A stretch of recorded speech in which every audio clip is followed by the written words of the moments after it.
হুট করে বাবা আমার বিয়েটা ঠিক করে ফোন দিয়ে সালামের বিনিময়ের পর বললেন, বাবা ইয়াসির, আজকালের মধ্যে বাড়িতে আসতে পারবি? বাবা, ছুটি নিচ্ছি না অনেক দিন, প্রায় 3 মাস তোমাদের দেখিনি। ছুটি নিয়ে এই এক সপ্তাহের মধ্যে আসবো, ইনশাআল্লাহ। তখন পর্যন্ত জানতাম না আমার বিয়ে ঠিক হয়েছে। বাবা খুব খুশি হয়ে বললেন, আলহামদুলিল্লাহ, তোর জন্য সারপ্রাইজ আছে। কি সারপ্রাইজ বাবা? সেটা বলে দিলে আর সারপ্রাইজ হলো কিভাবে? তুই আসলে দেখতে পাবি। বাবা এলাকার খুব প্রভাবশালী সম্ভ্রান্ত ব্যক্তি, রাজভাষী মানুষ। পরিবারে ওনার ভাই বোন থেকে শুরু করে মা, এমনকি আমরাও বাবার উপর কথা বলতে পারি না। বাবা যেটা বলে সেটাই হয়। মা বলে বাবা নাকি নারকেলের মতো উপরটা শক্ত, ভেতরটা নরম। আমার সেটা মনে হয় না। আজ পর্যন্ত আমার লাইফের সমস্ত সিদ্ধান্ত বাবা নিয়েছে, সেটা আমার পছন্দ হোক আর না হোক। দুদিন পর বাড়ি ফিরে জানতে পারি আগামী শুক্রবার বাবার বন্ধুর মেয়ের সাথে বিয়ে। মা রুমে এসে ছবি দেখে গেলেন। প্রচণ্ড বিরক্তি নিয়ে ছবিটা একপাশে ফেলে দিলাম। দেখার কোনো ইচ্ছে কাজ করছে না। এখন দেখি কী হবে? বিয়ে না করে তো পারবো না। বাবা আবার এক কথার মানুষ। মাগরিবের নামাজের পর বিরক্ত মন নিয়ে পুকুর ঘাটে বসে ভাবছিলাম, জীবন নিয়ে কি ভেবেছে আর কি হলো। মা এসে বলল, তুই একবার মেয়েকে দেখে আসতে পারিস। কি যে বলো মা, এখন দেখে কি হবে? মা পরম স্নেহে মাথায় হাত দিয়ে বললেন, এত ভাবিস না বাবা। আল্লাহ যা করে মানুষের মঙ্গলের জন্য করে। আর তোর বাবা তোর খারাপ চায় না, তোকে প্রচণ্ড ভালোবাসে। আজ পর্যন্ত যা চেয়েছিস সবই তো দিয়েছে। অবশ্য তুই কখনো তোর বাবার ইচ্ছার বিরুদ্ধে যাসনি। হ্যাঁ মা, কিন্তু মা, বরযাত্রী যাবে না কেন? আমার বন্ধু-বান্ধব, কলিগরা আছে, তারা কি বলবে তো? আমার ৩ আপুর বিয়েতে ৫০০ থেকে ১০০০ বরযাত্রী খাইয়েছে। আমার বিয়েতে কেন নয়? তোর বাবা বললেন, মেয়ের বাড়ির পরিবার নাকি আলেমের বংশ। মেয়ে নাকি খুব ধার্মিক। ওরা চায় সুন্নত মতোই বিয়ে হোক। দেনমোহরও বেশি চায় না। ও আচ্ছা, তুই এসব নিয়ে ভাবিস না। আমরা বাড়িতে খাবারের আয়োজন করব। তখন যাদের ইচ্ছা দাওয়াত করিস। এখন রেডি করে আয় তো। মনমরা নাস্তা রেডি করেছে। নির্দিষ্ট সময়ে বিয়েটা হয়েই গেল। আমি এমন এক বর, এখনো বউটা কেমন তাও দেখতে পেলাম না। বউকে রাখা হয়েছে অন্য রুমে। আমার রুমটায় ৩ দুলাভাই মিলে কি করতেছে আল্লাহই জানে। যদিও বউকে একটু দেখতে ইচ্ছা হচ্ছে, কিন্তু দেখার সুযোগ নেই। মহারানী লম্বা ঘোমটা দিয়ে বসে আছে, আর লজ্জায় ওই রুমে যেতে পারছি না। অবশ্যই সেই মুহূর্ত আসলো, দাদি আর নানি মিলে বউকে আমার রুমে দিয়ে আমাকে নিতে আসলো। ওরা চলে যাওয়ার পর পাশে যেতেই মেয়েটি সালাম দিল। আমি সালাম নিয়ে ওপাশে বসে ঘোমটা ওঠাতে মেজাজ চরমে উঠে গেল। এই মেয়েকে দেখার জন্য এত অস্থির হয়েছিলাম। বাবা এজন্যই কি এত তাড়াহুড়ো করে আমার বিয়েটা ঠিক করলো? দুনিয়াতে কি মেয়ে ছিল না? খুঁজে খুঁজে নিজের ছেলের, একমাত্র ছেলের বউ, এমন কালো মেয়েকে বউ করে আনলো। কালো তো কালো বেটেও। দেখে তো মনে হচ্ছে আমার চেয়ে বয়স বেশি। বাবা কি দেখে এমন মেয়েকে বউ করে আনলো? হয়তো খুব পয়সাওয়ালা কারোর মেয়ে। সেটাও তো মনে হচ্ছে না। পয়সা হলে হলে মেয়েকে এত খালি হাতে পাঠাতো না। চিৎকার করে কাঁদতে ইচ্ছা করছে। ও আল্লাহ, আমি কি এমন দোষ করেছি? এমন কালো বেটে বয়স্ক মেয়েকে আমার বউ করে দিলে কেন? কেন? বা- পাশে রাখা টেবিলে একটা লাথি মেরে ছাদে যাওয়ার জন্য দরজা খুলে বাইরে বের হতে যাচ্ছিলাম। দেখলাম বাবা একটি চেয়ার নিয়ে বসে আছে। আবার ভিতরে ঢুকে গেলাম। দেখলাম দুধ পড়ে ফ্লোরে একাকার। লাথি মারার সময় দেখার প্রয়োজন মনে করিনি। টেবিলে দুধ, মিষ্টি, ফল রাখা ছিল। ছাদে যেতে না পেরে বারান্দায় গিয়ে চেয়ারে বসে নিজের চুল নিজে ছিঁড়ে যাচ্ছি। একটি বারের জন্য মেয়েটির সাথে কথা বলিনি। চেয়ারে যতক্ষণ বসেছিলাম জানি না। ফজরের আজানে ঘুম ভাঙলো। ইসলাম সম্পর্কে এত জ্ঞান না থাকলেও ছোটবেলা থেকে ৫ ওয়াক্ত নামাজের অভ্যাস হয়ে গেছিল। বাবার ভয়ে ফজরের আজানের সাথে সাথে ঘুম থেকে উঠে যেত। বড় হওয়ার পর থেকে সেটা থেকেই গেছে। কিন্তু আজ কিছুতেই রুমে যেতে ইচ্ছা করছে না, মসজিদেও না। প্রায় অনেকক্ষণ ওইভাবে বসে থাকার পর রুমে এসে দেখলাম মেয়েটি জায়নামাজে অধরে কাঁদছে। ওকে কাঁদতে দেখে আবারও বিরক্ত লাগলো। বললাম, এত ন্যাকামি করবেন না, ভালো লাগে না। আপনার আবার কাঁদার দরকার কেন হলো? একসাথে রাজকুমার পেলেন, সাথে রাজ্য, যার সন্তুষ্টি, ঢং দেখাবেন না। এত সুন্দর বর পেয়ে ধেই ধেই করে না নেচে কাঁদবেন না। আহারে বেচারি! আমার এক ধমকে কান্না থামিয়ে দিল। তখন তাকে মোটেও বেচারি মনে হয়নি। আর সব কিছু আমার প্রচণ্ড বিরক্ত লাগছিল। লক্ষ্য করলাম রাতে যে দুধটুকু লাথি মেরে ফেলে দিয়েছিলাম সেগুলো সুন্দর করে পরিষ্কার করা। বুঝতে পারলাম ইনি করেছে। বাথরুমে মগ আছে, তা দিয়েই করেছে। এগুলো দেখে আবারও মেজাজ খারাপ হয়ে বললাম, আমাকে বশে আনার জন্য এসব করেছেন তাই না? যেভাবে বাবাকে বশে করেছেন। আপনাকে কে করতে বলছে আমার রুম পরিষ্কার? মেয়েটি খুব দৃঢ় অথচ শান্ত কণ্ঠে বলল, কেউ বলেনি কাউকে বলতে হবে না। আপনার সাথে আমার বিয়ে হয়েছে। আপনি আমাকে পছন্দ করুন আর নাই করুন। আমি আপনার বউ। আপনার ঘরের কোনো কাজ করার জন্য কারো বলা লাগে না। আমি নিজেই করতে পারবো।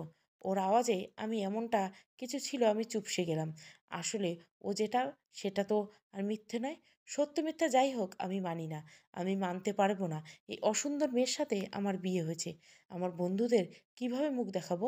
আমার বউ, সব ফ্রেন্ড মিলে তো হলিডে প্ল্যান করবে। এই অসুন্দর বউ নিয়ে কিভাবে যাব? তাছাড়া ওকে নিয়ে এক রুমে এক বিছানায়, না, অসম্ভব। কেন আমার সাথে এমন হয়? বাবার কি একটু ইচ্ছে করেনি তার একমাত্র ছেলের বউ হাজারো বাছা সুন্দরী হোক? বাবাকে গিয়ে জিজ্ঞাসা করব, কেন আমার সাথে এমন করলে? আমি তো আজ পর্যন্ত আপনার কোনো কথার অবাধ্য হইনি। চোখ বন্ধ করে বিশ্বাস করেছিলাম। এখন নাস্তার টেবিলে জিজ্ঞাসা করব? যদি কিছু খেতে মন চাচ্ছে না।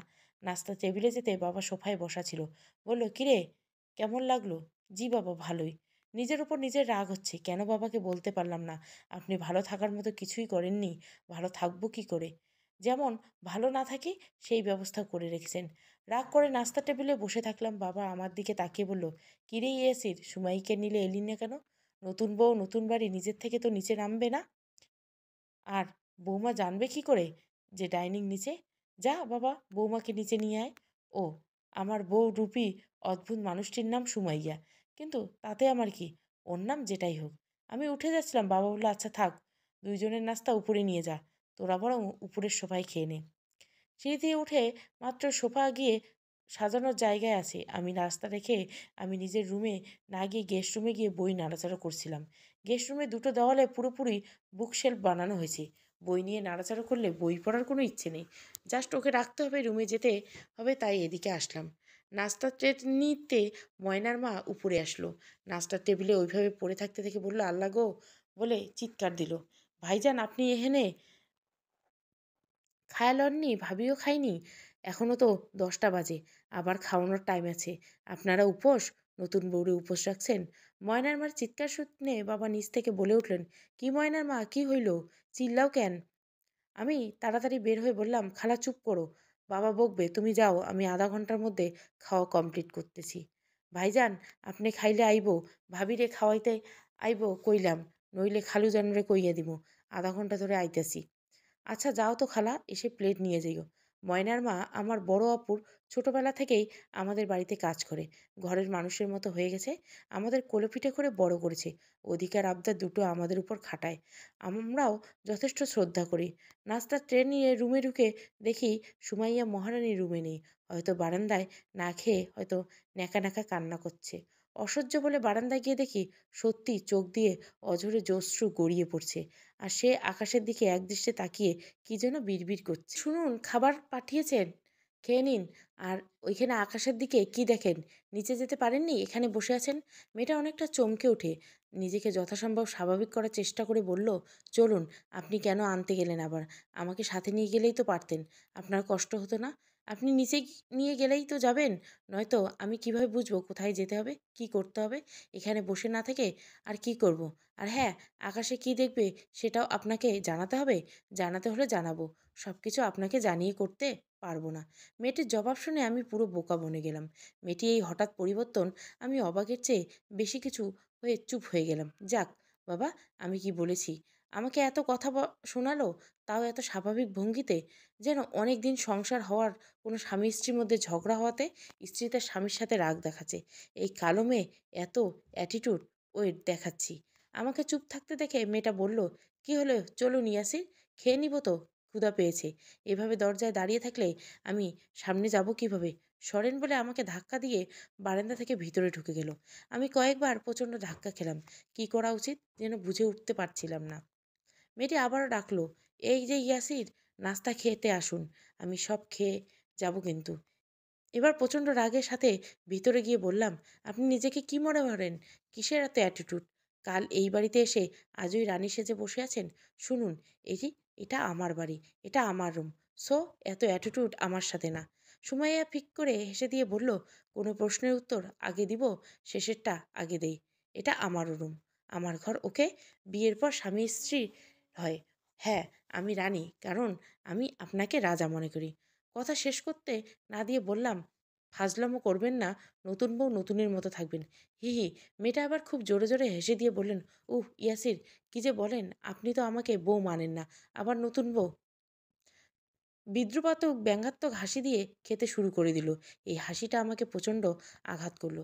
এই যে, আপনি নিজেকে কি মনে করেন? আল্লাহর সৃষ্টির মধ্যে সর্বোত্তম সুন্দর মনে করি। মাথা ঠিক আছে তো? নিজের চেহারা কখনো আয়নায় দেখেছেন? রোজ দেখি আর দোয়া পড়ি, ও আল্লাহ, আমি কই যাই, তুমি আমায় কোন পাগলের পাল্লায় ফেললে? আপনি সুন্দরী, আপনার অবয়ব সুন্দর। হুম, সুন্দর, কোনো সন্দেহ? কারণ আল্লাহ বলে, নিশ্চয়ই আমি মানুষদেরকে সুন্দর অবয়ব সৃষ্টি করেছি। আমরা সুন্দর, তিনি আমাদেরকে সুন্দর অবয়বে সৃষ্টি করেছেন। সুতরাং আমার অবয়বে কেউ অসুন্দর নই। কিন্তু কেউ আমাকে কালো, খাটো বলে, আমি মোটেও দুঃখ পাই না। নিজেকে অসুন্দর ভাবি না। কারণ ওরা আমাকে কালো, খাটো বললে আল্লাহর আয়াতের দিকে আঙ্গুল তুলেছে। আল্লাহ তো সৃষ্টি করেছেন আমাদের সবাইকে। সো বুঝতে পারছো আমি যথেষ্ট সুন্দরী। আর কথা বলতে ইচ্ছে হচ্ছে না, এত যুক্তি ভালো লাগছে না। চেহারার দিকে দেখলে মেজাজ খারাপ হয়ে যাচ্ছে। সুমাইয়া আবার বলে উঠল, খাবেন না আমি সব খেয়ে ফেলবো? কিছুক্ষণ পর উপোস থাকতে হবে কিন্তু, নিচে গিয়ে আবার খাবার চাইতে পারবেন না। মেয়েটির কথা শুনে প্রচণ্ড বিরক্তি নিয়ে দেওয়ালে একটা লাথি মেরে রুম থেকে বেরিয়ে গেলাম। নিচে গিয়ে বাবাকে বললাম, বাবা আমার ছুটি শেষ, আর সন্ধ্যায় আমাকে চলে যেতে হবে, কাল থেকে অফিস শুরু করতে হবে। বাবা হুঙ্কার দিয়ে উঠলেন, যেতে হবে না, ফোন কইরা 1 মাসের ছুটি নিয়ে নাও। মা বলে উঠল, বৌমাকে নিয়ে যেতে পারিস। কি কও? বৌমাকে নিতে হবে না, ছুটি নিয়ে যাব? বাবা গর্জে উঠলেন, বাবা এমন করলে চাকরি থাকবে না, একদিন বেশি থাকা যাবে না। লাগবে না অমন চাকরি, আমার যা সম্পদ আছে তোর ছেলে নাতিরা বসে খেলেও ফুরাবে না। তাই তুই আবার ফিরে যাওয়ার চিন্তা বাদ দে। আমি বলার আগ পর্যন্ত বাড়ি থেকে কোথাও যাওয়ার লাগবে না। কথাটা মাথায় রাখ। না পারলে এখানে চাকরির ব্যবস্থা কর। বাবার কথা শুনে এত রাগ হচ্ছিল, বাড়ি থেকে বের হয়ে গেলাম। সারাদিন বাড়ি আসিনি, কি আশ্চর্য! মেয়েটির ভয়ে আমি বাড়ি যাচ্ছি না, না, মেয়েটির ভয়ে নয়, বাবার উপর রাগ করে। এশার নামাজ পড়ে অনেকক্ষণ বন্ধুদের নিয়ে আড্ডা দিলাম। প্রায় 10টার দিকে বাড়ি ফিরতে মা বলল, কোথায় ছিলি বাবা? সারাদিন কত কল দিলাম, মোবাইল বন্ধ ছিল। যা বাবা, বৌমাকে নিয়ে নে। সারাদিন বৌমা কিছু খায়নি, ময়নার মাকে দিয়ে আমি খাবার পাঠাচ্ছি। আশ্চর্য, সেও খায়নি। রুমে গিয়ে দেখলাম সে আয়েশ করে ঘুমাচ্ছে। আমি দরজা খুলতে মহারানী উঠে বসলো। আচ্ছা, পাগল তো আপনি? নতুন বউ এভাবে রেখে কেউ সারাদিন বাইরে থেকে? নতুন বউ? আরে আপনাকে দেখবো ভাবলেই তো রুমে আসতে ইচ্ছা করে না। না পারি পালিয়ে যেতে, না পারি বাড়িতে থাকতে। সে ফিক করে হেসে দিয়ে বলল, আহারে বেচারা, বাবার ভয়ে বাড়ি থেকে যেতে পারে না, আবার বউয়ের ভয়ে বাড়িতে আসতে পারে না। আচ্ছা, আপনি 2 দিনে বিয়ে করা বউকে এত ভয় পান? Shut up. আমি কোনো বেচারা নই, বেচারি তো আপনি। আজকে বের করে দিলে কোথায় গিয়ে পৌঁছাবেন নিজেও জানেন না। আর আমি আপনাকে মোটেও ভয় পাচ্ছি না। আপনার আমাকে ভয় পাওয়া উচিত, কিন্তু পাচ্ছেন না কেন সেটাই ভেবে পাচ্ছি না। আশ্চর্য, মেয়েটিকে এত অপমান করেও তার মুখে কষ্ট অপমানের চিহ্ন নাই। বললে, বের করে দিলে কি হবে? সব কিছু এত সোজা না। যদি রিজিক এখানে নাও থাকে, সেখানে, যে স্থানে, যে বাড়িতে আমার রিজিক আল্লাহ রেখে রেখেছেন, সে কোনোভাবেই আমি সেখানে পৌঁছে দেব। সো কোথায় গিয়ে পৌঁছাবো সেটা আপনার না ভাবলেও চলবে। আপনি আপনারটা ভাবেন। যেখানে ছিলেন সেখানেই থাকবেন। আমার ঘাড়ে এসে চেপেছেন কেন? আমি আপনার ঘাড়ে এসে চাপলাম? আপনার পরিবার তো আমায় নিয়ে এসেছেন, তাও আপনার সম্মতিতে। আচ্ছা, আপনাকে এত অপমান করে আপনার লজ্জা করে না? ইস, লজ্জা করবে কেন? দেখুন, পরিপূর্ণ কাপড়ে ঢাকাই আছি, আর কাপড় পরে না থাকলে আপনাকে লজ্জা পাওয়ার কথা নয়। স্বামী বুঝি কেউ লজ্জা পায়? আর অপমানের কথা বলছেন, সেটা যারা আমাকে অপমান করে তাদের ব্যর্থতা, আমার নয়। তারা যদি আল্লাহর সৃষ্টিকে অপমান করতে পারে, তবে সেই অপমান সহ্য করার ক্ষমতা থাকা উচিত। কারণ যিনি আমাকে এমন বানিয়েছেন, তিনি এসবের অপমানের উত্তর দিবেন ঠিক সময়ে। কি আশ্চর্য, এমন মেয়ে আমি আর দেখিনি। বলুন, এমন বউ আর দেখেননি? ও হ্যাঁ, দেখবেন কিভাবে? আমি তো আপনার একটাই স্ত্রী। আমার আগে তো আর আপনি বিয়ে করেননি। জানতেন যে বউরা কেমন হয়? কি বিয়ে করেছেন নাকি? করে রাখলে তো ভালোই হতো। অন্তত এমন বউ পেতে হতো না। সেটা কিভাবে জানবেন? কে আপনার জানালে ভালো হবে, কে খারাপ? সেটা একমাত্র আল্লাহ ভালো জানেন। আমি ছাড়া অন্য মেয়ে আপনার জন্য ভালো নাও হতে পারত। প্লিজ নিজেকে এত ইম্পর্ট্যান্ট ভাববেন না। অন্তত আমার কাছে নয়। আমার ভাবা না ভাবাতে কিছু এসে যাবে না। আমি অলরেডি আল্লাহর প্রদত্ত ইম্পর্ট্যান্ট হয়ে আছি। আপনি ঠিক যতটুকু দামি, আমিও ঠিক ততটুকু দামি। নয়তো এই বিয়ে হতো না। আল্লাহ আমাদের দুজনকে দুজনের জন্য পারফেক্ট মনে করেছেন বলেই এই বিয়েটা হয়েছেন। বুঝলেন তো? না বুঝালে ভালো করে বুঝে নিন, ইয়াসির সাহেব। বলে আমার মাথায় হাত দিয়ে ঢেলে দিল। বললাম, এই একদম আমাকে ছুবেন না। আমার কাছে আসবেন না, দূর থেকে কথা বলেন। আপনাকে ছুলে কি কালো লেগে যাবে? লেগে গেলে লেগে যাক, তাও ছুবো, দেখি কি করেন। বলে আমাকে টাইট করে জড়িয়ে ধরলো। আমি ছাড়ানোর অনেক চেষ্টা করলে বিফল হতাম। স্বাভাবিকভাবে আমার মধ্যেও এমন কিছু একটা অনুভূতি হলো, হয়তো জীবনে প্রথম নিবিড় মেলি স্পর্শ খানিকের জন্য আমাকে নাড়া দিল। কিছুক্ষণের জন্য হলো আমি চুপ হয়েছিলাম। ঠিক সেই মুহূর্তে ময়নার মায়ের খাবার নিয়ে রুমে গলতে টাইমে এন্ট্রি। "ভাইজান, ভাবি, খাবার লইয়া নন, নিচে আমরা খেতে বসতেছি।" "আচ্ছা যাও খালা।" ময়নার মা চলে যাবার পর সুমাইয়াকে বললাম, "এই যে শুনুন, এত ঢং করবেন না, খেয়ে নিন আর আমাকে রেহাই দিন।" "ঢং কই করলাম? আমার পাওনা আমি না পেলায় আদায় করে নিতে জানি। যাক সেসব কথা। আপনি একসাথে খেতে শুরু করুন, নয়তো আমি খেয়ে নিব।" এতক্ষণ পর লক্ষ্য করলাম খাবারের প্লেট একটাই আনা হয়েছে।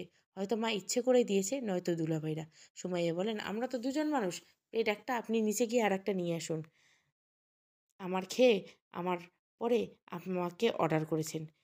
আরে অদ্ভুত! আমাকে খাওয়াচ্ছেন পড়াচ্ছেন বলে ভাববেন না আমাকে দয়া করছেন। আমাকে খাওয়ানো পড়ানো সব কিছু আল্লাহ প্রদত্ত আপনার কর্তব্য আর আমার হক। আপনি জাস্ট আল্লাহর প্রদত্ত দায়িত্ব পালন করেছেন। আরেকটা কথা, আমি এখনও আপনার খাইনি পড়িনি। সো এত উঁচু গলায় কথা বলবেন না। এখনও আমার শ্বশুর খাচ্ছি, আমার শ্বশুরের পড়তেছি। আল্লাহ বলেন, সন্তান পিতার উপর, সন্তান মায়ের জন্য অস্ত্রে বস্ত্রে উত্তম পন্থায় ব্যবস্থা করা একান্ত দায়িত্ব। আপনি কি আমার সন্তানের মা নন? এখানে সন্তানের মেয়ের জন্য বলা হয়েছে। হোয়াট? এত তাড়াহুড়ো করবেন না, আমাকে শেষ করতে দিন।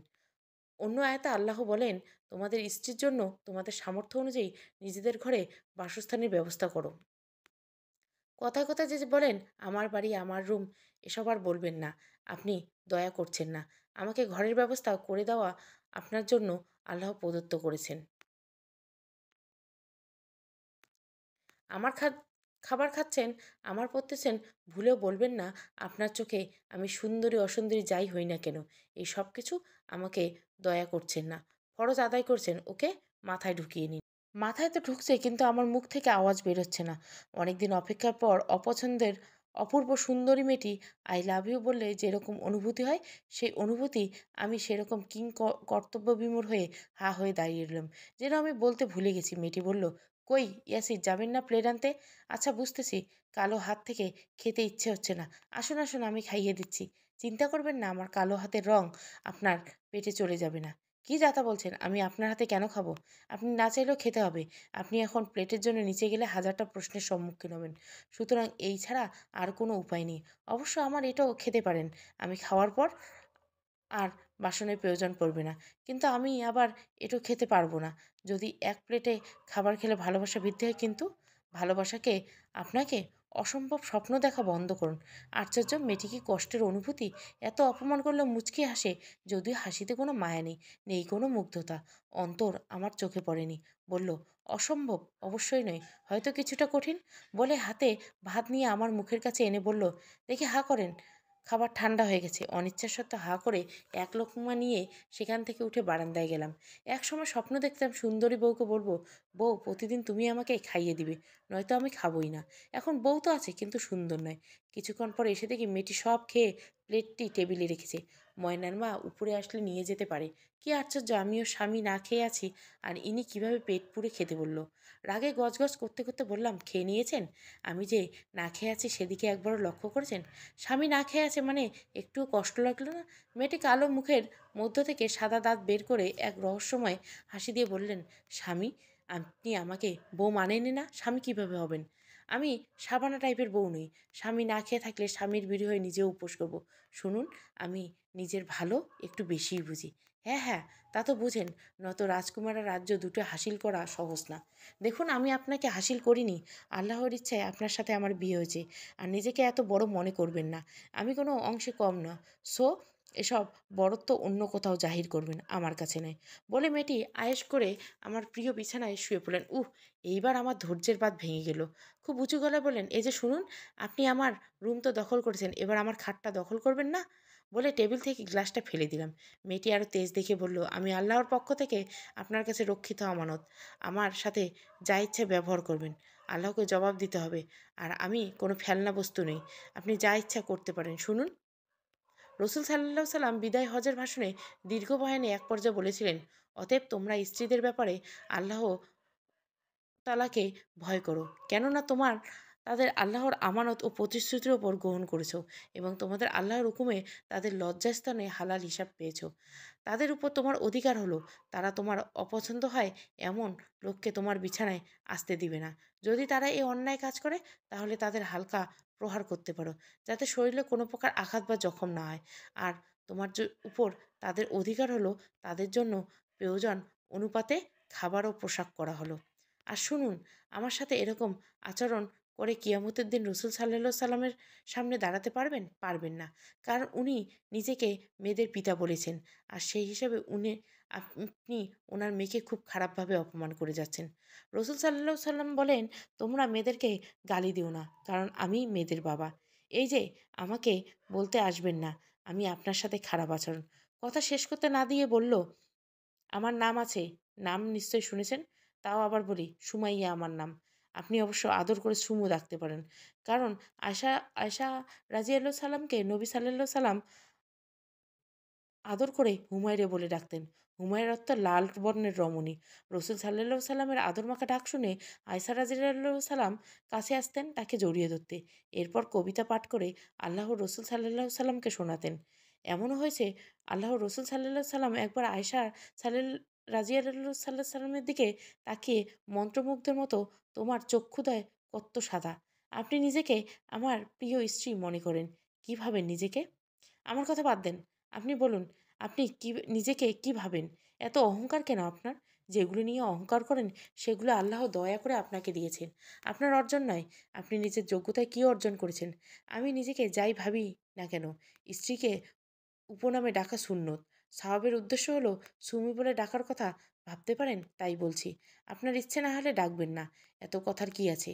আর শুনুন, মানুষ যদি ক্ষমতা দেওয়া হতো নিজের অভাবকে নিজের মতো বানানো, তাহলে নিজেকে শ্রেষ্ঠ সুন্দরী হিসেবে জানানো। যেহেতু আমার অভাব গায়ের রং আল্লাহ দিয়েছেন, সুতরাং আমি মনে করি এটাই আমার মঙ্গল। কারণ আল্লাহ যা করেন মানুষের মঙ্গলের জন্যই করেন। কারো গায়ের রং নিয়ে তাকে বিচার করবেন না, কারণ রসুল সাল্লাহ সাল্লাম বলেন, আল্লাহ তালা তোমার চেহারা সুন্নত এবং ধন সম্পদের প্রতি দৃষ্টিপাত করেন না, তিনি দেখেন তোমার অন্তরসমূহ ও তোমার আমল। সো আপনি বা অন্য কেউ আমার যতই অসুন্দর বলুক, আমি কর্ণপাত করি না। যেই সৌন্দর্যের দিকে আমার আল্লাহ দৃষ্টি দিবেন না, সে সৌন্দর্য দিয়ে আমার কি হবে? আল্লাহ চাইতে আমি কি আমায় সুন্দর বানাতে পারতেন না? অবশ্যই পারতেন, কারণ তিনি বললে হয়ে যায়। কোরআনে আছেন, তিনি গগন ভুবনের উদ্ভাবনকর্তা, এবং যখন তিনি কিছু করার সিদ্ধান্ত নেয় তখন শুধু বলেন, হও, আর তা হয়ে যায়। তাহলে আল্লাহ আমাকে সুন্দর করেননি কেন? নিশ্চয় আমার অসুন্দর অবয়বে আমার মঙ্গল। আর হ্যাঁ, আপনার প্রিয় স্ত্রী হতে না পারলে আমার কোনো দুঃখ নেই, কারণ আমি আল্লাহর প্রিয় হওয়ার চেষ্টা করে যাব আমৃত্যু। আর হ্যাঁ, আপনি যে পারফেক্ট তা নয়, আপনার মধ্যে হাজারো অপূর্ণতা আছে। মেয়েটির কথাগুলোর মধ্যে এমন কিছু ছিল, প্রচণ্ড রাগ জিদ থাকা সত্ত্বেও চুপ করে থাকলাম। সুমাইয়া কুশল নিয়ে খাটের মাঝখানে পার্টিশন দিয়ে বলল, চাইলে বিছানায় শুয়ে যেতে পারেন। আমার গায়ে লাগার পর বন্ধ করে দিচ্ছি। আমার পায়ে গায়ে লাগলেও আবার আপনি কালো হয়ে যাবেন, বলে এক রহস্যাত্মক ব্যঙ্গাত্মক হাসি নিয়ে পাশে ফিরে শুয়ে পড়ল। আমি কিছুক্ষণ বারান্দায় বসে ভাবতে লাগলাম, বাবা জেনে শুনে এমন কাজ কেন করলেন? কেন সুমাইয়াকে আমার বউ করে আনলো? বাবা চাইলে এলাকার সবচেয়ে সম্ভ্রান্ত সুন্দরী মেয়েকে একমাত্র ছেলের পুত্রবধূ করে আনতে পারত। কালই বাবার মুখোমুখি হব। ভয় পেয়ে আর কি হবে? যা হওয়ার হয়ে গেছে। আচ্ছা, আমি মেয়েটির সাথে এমন করছি না তো? এমন তো নয় আমি কাউকে ভালোবাসি। শুধু কালো বেটেও দেখতে বয়স্ক বলে কি এমন আচরণ করছি? তাহলে আমার ৩ বোন, ওদের কি দুলাভাইরা এরকম আচরণ করে? আমার আপুরা তো অসুন্দর। যাক, সেসব ভেবে লাভ নেই। আপুরা বেশ সুখেই আছে। রুমে এসে দেখি মেয়েটি গুটিসুটি পায়ে শুয়ে আছে। হয়তো ঠান্ডা লাগছে। একটা চাদর নিয়ে গায়ে জড়িয়ে দিয়ে নিজের মনে বললাম, মানবতার খাতিরে চাদর জড়িয়ে দিচ্ছি। ওকে, দিচ্ছি না। ওর দিকে তাকালেই মেজাজ খারাপ হয়ে যায়। যতক্ষণ আড়ালে থাকি তাও ঠিক থাকি। কিন্তু সামনে আসতে ফজরের আজানের সাথে সাথে ঘুম ভেঙে গেল। ভাঙতেই চমকে দেখি নামাজের কাপড় পরে তো সুমাইয়া দিকে এক দৃষ্টিতে তাকিয়েছি। ওর চেহারায় এক মায়াবী আবেশ। বেশ রেগে গিয়ে বললাম, এই যে কি হলো? কি দেখছেন? আপনার প্রবলেম আছে? এত কাছে চলে এসেছেন। দূরে দূরে যান। না, যাব না। এত দূরে ঠেলে দিলে বিয়ে করেছেন কেন? ছবি তো পাঠিয়েছিলাম। এত ঘৃণা করে ছবি দেখে নিষেধ করে দেননি কেন? কেন আমার টেনশন মুক্ত জীবনটাকে কষ্টের দিকে ঠেলে দিচ্ছেন? আপনাকে বিয়ে করার জন্য আমি তো পাগল হয়ে যাচ্ছিলাম না। দেখুন, আমি আপনাকে বিয়ে করতে চাইনি। বাবার কারণে বিয়ে করতে হয়েছে। যে আপনি নিজের মতামতটা রাখার ক্ষমতা রাখেন না, সে আপনি কিভাবে বউকে ভালোবাসবেন হু? দেখুন, আপনি বেশি বাড়াবাড়ি করছেন। যান মসজিদে, জায়নাম জাম জামায়াতের সময় হয়ে যাচ্ছে। রাগে গজগজ করতে করতে মসজিদে গেলাম। মসজিদ থেকে এসে দেখলাম ইনি রুমে নাই। যাক বাবা, হাত পা ছড়িয়ে খাটের উপর শুয়ে আছি। আহ, মনে হচ্ছে কতদিন পর নিজের বিছানায় আরাম করে ফেললাম। এই দুদিনে মনে হচ্ছে কতদিন, কতক্ষণ ঘুমালাম জানি না। ময়নার মায়ের ডাকে ঘুম ভাঙলো। ভাইজান উইঠা যান, ভাবি নাস্তা বানাইছে, খাস্তা পরাটা ঘি দিয়া। আম্মা তো বউয়ের হাতে পরাটা খাইয়ে পাগল হইয়া গেছে। আহেন, আসেন, আম্মারে ডাকেন, বলে ময়নার মা চলে গেল। ফ্রেশ হয়ে নিচে গিয়ে দেখি টেবিলে খাস্তা পরাটা চিকেন স্যুপ, আর আমার ফেভারিট কিন্তু মায়ের হাতের, অন্য কারোর বানানো নয়। দেখে কিছুক্ষণের জন্য হলেও থমকে গেছিলাম। বলা যায় বেশ ভালোই রাঁধুনি। মায়ের রান্না ছাড়া খুব কম রান্নাই আমার ভালো লেগেছে। আমি খুব খেতে ভালোবাসি নিত্য নতুন রেসিপি। মা আপুরা আমার জন্য নিত্য নতুন বিভিন্ন রেসিপি রেডি করে। মনে হচ্ছে আমার পছন্দের রাঁধুনির তালিকায় আরেকটি নাম যুক্ত হলো, সুমাইয়া। কিন্তু পরক্ষণে বিতৃষ্ণায় মনটা ভরে গেল। কেউ তো বিয়ের জন্য পছন্দ করেনি, শেষমেশ আমার ঘাড়ে এসে চেপেছে। ওর কোনো গুণ তো নেই। রান্না যদি না পারে তো কি করবে? প্রচণ্ড রাগে চা না খেয়ে উপরে চলে আসলাম। আল্লাহ আমার সাথেই কেন এমন করেছেন? আমি কি করেছি? কিসের শাস্তি দিচ্ছে? নতুন বিয়ে করার পর অন্য অন্য বউকে রেখে ঘর থেকে বেরোতে চায় না। আর কি অদ্ভুত দুর্ভাগ্য আমার! আমার ঘরে মনই বসে না। এভাবে ভাবতে ভাবতে যখন নিজের চুল নিজেই ছিঁড়তে যাব, তখন সুমাইয়া এসে বলল, চা না খেয়ে চলে এসেছেন? নিন, চা খেয়ে নিন। পৃথিবীতে সেরা চা আজ খাবেন। এই চা খাওয়ার পর আজকের পর থেকে আমার হাতে চা খাওয়ার জন্য অপেক্ষা করবেন। দিবাস্বপ্ন দেখবেন না প্লিজ, আমার এত ন্যাকামি ভালো লাগে না। চা নিয়ে এসেছেন, খাবো, কিন্তু নিজেকে এত ইম্পর্টেন্ট ভাববেন না। দিন চা।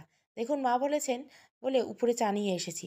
নয়তো আমার একটা নীতি আছে, কেউ আমাকে অবহেলা করলে তাকে আমি এড়িয়ে চলি। কিন্তু আমি তো আপনাকে হাজবেন্ড, আপনাকে কিভাবে এড়িয়ে চলি? অনেক শখ করে রান্না শিখেছিলাম। প্রায় নতুন নতুন রেসিপি ট্রাই করতে করতে পাকা রাঁধুনি হয়ে এসেছি।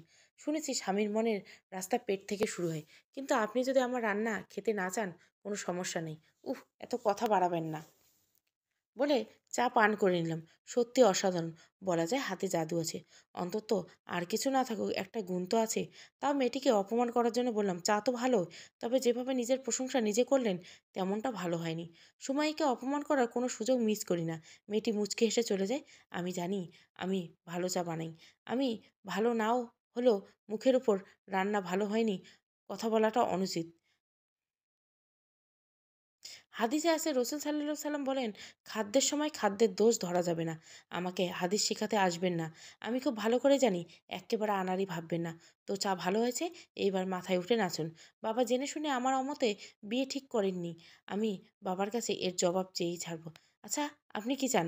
আমার সাথে যদি এই বন্ধনে আবদ্ধ থাকতে না চান, তবে আপনি চাইলে সম্পর্ক ছেদ করতে পারেন। হাদিসে আছে, মা আয়েশা রাদিয়াল্লাহু সাল্লাম এর কাছে একটি মেয়ে এসে বলল, সামাজিক মানমর্যাদা বৃদ্ধির জন্য আমার বাবা তার ভাইয়ের ছেলের সাথে আমার বিয়ে দেন, কিন্তু আমি এই বিয়ে করতে চাই না। অর্থাৎ আমাকে জোরপূর্বক বিয়ে দেওয়া হয়েছে। আয়েশা রাদিয়াল্লাহু সাল্লাম বলেন, রসুল সাল্লাল্লাহু সাল্লাম না আসা পর্যন্ত তুমি এখানে থাকো। রসুল সাল্লাল্লাহু সাল্লাম আসলে আয়েশা তাকে মেয়েটির ব্যাপারে বলেন।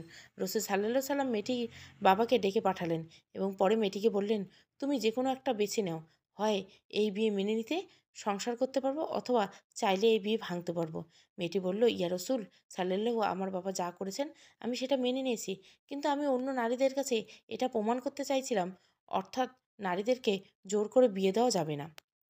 এই হাদিসটি কোনো নারীর ক্ষেত্রে হলেও আপনি চাইলে এই বিয়ে থেকে মুক্তি হতে পারবেন।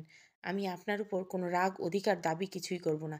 আর হ্যাঁ, রাগকে নিয়ন্ত্রণ করতে শিখুন, কারণ আল্লাহ বলেন, তোমরা রেগে গিয়ে রাগকে গিলে ফেলো। রাগের সময় এমন অনেক কথা বের হয় যার জন্য পস্তাতে হয়। আমি আপনাকে ভালোবাসি, আপনার ভালো চাই বলে এসব বলছি।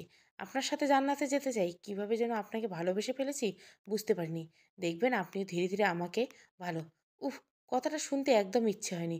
ওকে থামিয়ে দিয়ে খুব গর্জে বললাম, I I I have had to deal with you because maybe I have committed a sin in my life. Otherwise, who would like to live with such a ugly woman? So don't come to show so much right. Stay away from me. অর্থাৎ আমি জীবনে কোনো পাপ করেছিলাম বলেই আপনার সাথে থাকতে হয়েছে, নয়তো এমন কুৎসিত মেয়ের সাথে কে থাকতো? সুতরাং বেশি অধিকার দেখাতে আসবেন না, আমার কাছ থেকে দূরে থাকবেন। বলে খুব তৃপ্তি সহকারে ফিল করেছিলাম এক আনাড়ি ইংলিশ অনেক কথাই শুনিয়ে দিলাম, যার মাথামুন্ডু বুঝতে গেলে কত শত বছর সময় লাগবে কিনা জানি না। যদি আল্লাহর উপর ভালোর বিশ্বাস থাকে, আমাকে ছেড়ে যাচ্ছেন না কেন? আমি তো বাবার কারণে কিছু করতে পারছি না, কিন্তু আপনাকে তো আটকানি, যত সব ফালতু। গলা নরম করে আবার বললাম, প্লিজ আপনি আমাকে ছেড়ে চলে যান, আপনার সাথে থাকা সম্ভব নয়। হাত জোর করে বলতেছি, রোজ রোজ এত ঝামেলা ভালো লাগে না। নিজের ঘরে নিজের রুমে একটু শান্তি পাই না আপনার কারণে, আপনি বুঝেন না? বলেই চলে গেলাম। হয়তো মেয়েটি কাটছে, তাতে আমার কি? কই মাছের প্রাণ এত সহজে ভাঙবে না। এত আরাম আয়েশের জীবন ফেলে যাবে কোথায়? সোজা বাবার কাছে গেলাম। বাবা পুকুর পাড়ে বসেই ছিলেন। বললাম, বাবা, আমি তো আজ পর্যন্ত তুমি যেটা চেয়েছো সেটাই করেছি। আজ পর্যন্ত তোমার কোনো কথার অবাধ্য হয়নি। একটা পুরুষ একটা সুন্দরী বউ আশা করতে পারে। তুমি তো পুরুষ বাবা, তবে কেন এমন একটা মেয়েকে আমার গলায় ঝুলিয়ে দিলে? আমি তো বিয়ে করতে চাইনি। গরিব হলে অন্তত দেখতে একটু ভালো মেয়ের সাথেই কি বিয়ে দিতে পারতে না? তুমি চাইলেই তো পারতে।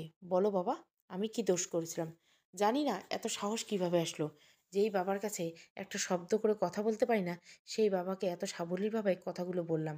স্বাভাবিক কথাগুলো শুরু করলে শেষের কথাটাকে জড়িয়ে ধরে শেষের দিকে কান্নার মতো শুনলাম। আজ পর্যন্ত বাবাকে কখনো জড়িয়ে ধরিনি। বাবা আমাকে শক্ত করে জড়িয়ে ধরলেন কিছুক্ষণ।